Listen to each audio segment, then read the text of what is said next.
And the conversation between them is very interesting because Jesus asked her, "Do you know that I can raise Lazarus?" And Martha quickly goes on to say, "I know that you can raise him in the resurrection at the last day." What do we believe about resurrection? Martha's statement says, "But that's a long ways off, and I don't want to wait till now." And Jesus says to her simply, "I am the resurrection and the life.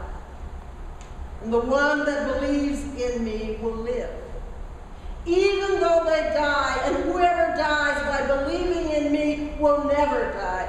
Do you believe this?" There it is. Do you believe it?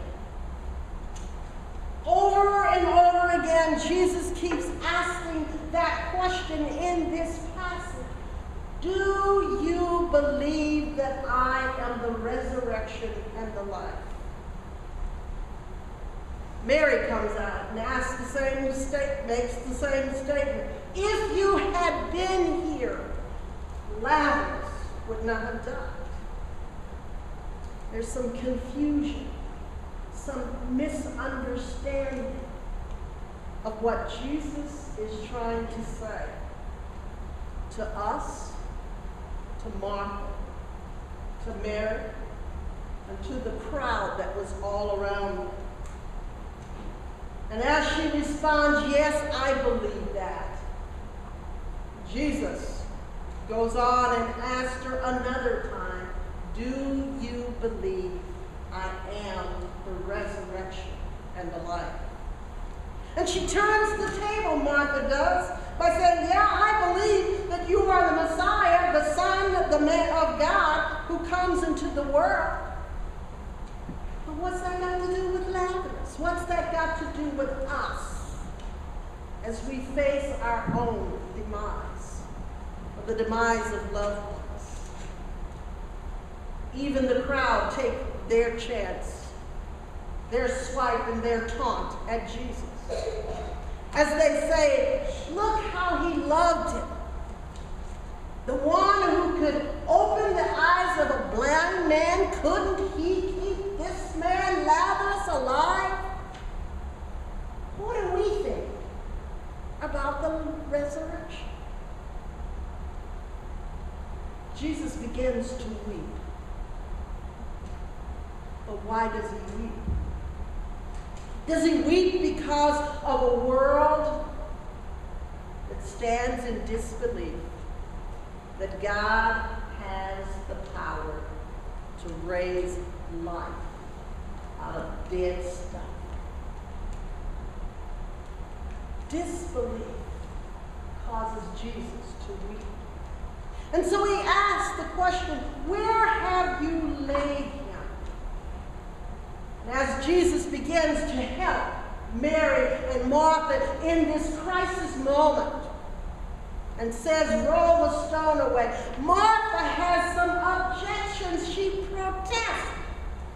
"Oh no, but he's been in there for 4 days now. There's going to be a stench." When Jesus comes to help us, do we sometimes believe it's too late? Jesus is too late. It's all said and done. We might as well give it up. But Jesus once again asks the question, do you believe? Do you believe in the power of God? Do you trust in the power of God? Do you count on the power of God? And so Jesus steps forward and calls Lazarus out. "Come out!" And then he tells them to unbind him.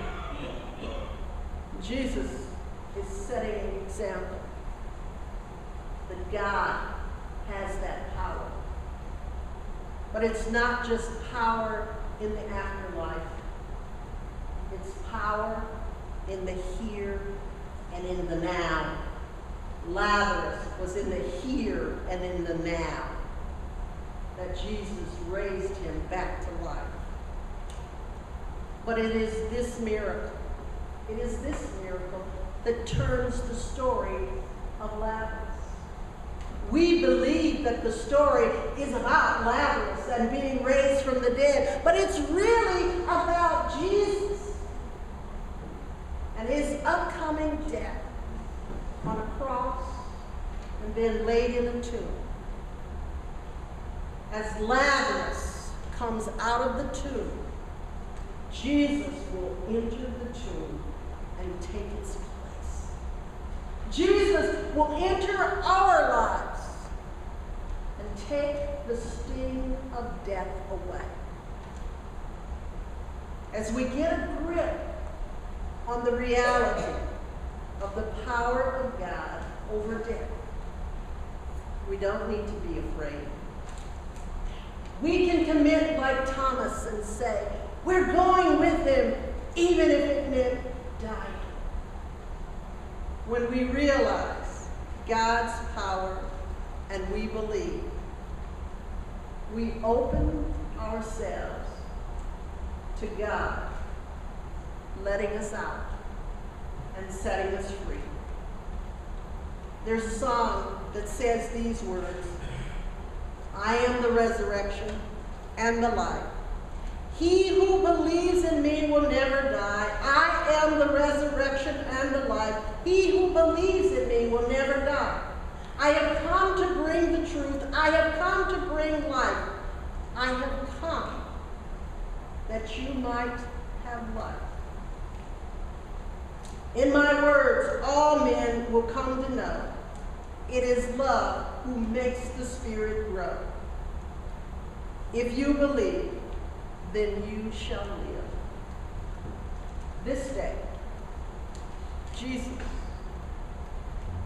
is telling us we have life and we have it abundantly. But there's that question. Why did he wait? Jesus waited to get our attention, to show us the power of God over life and death. Jesus said there was a purpose for Lazarus' death.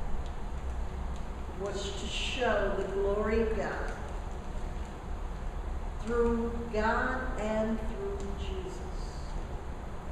If we believe, if we trust in our moments of crisis, that God has power to raise us back to life.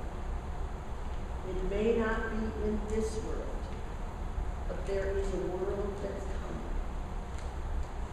And as I think about it, would I really want Jesus to raise me back into this life or into the life that will never suffer, never die, never know pain, never know evil, never know pain? I think I would wait.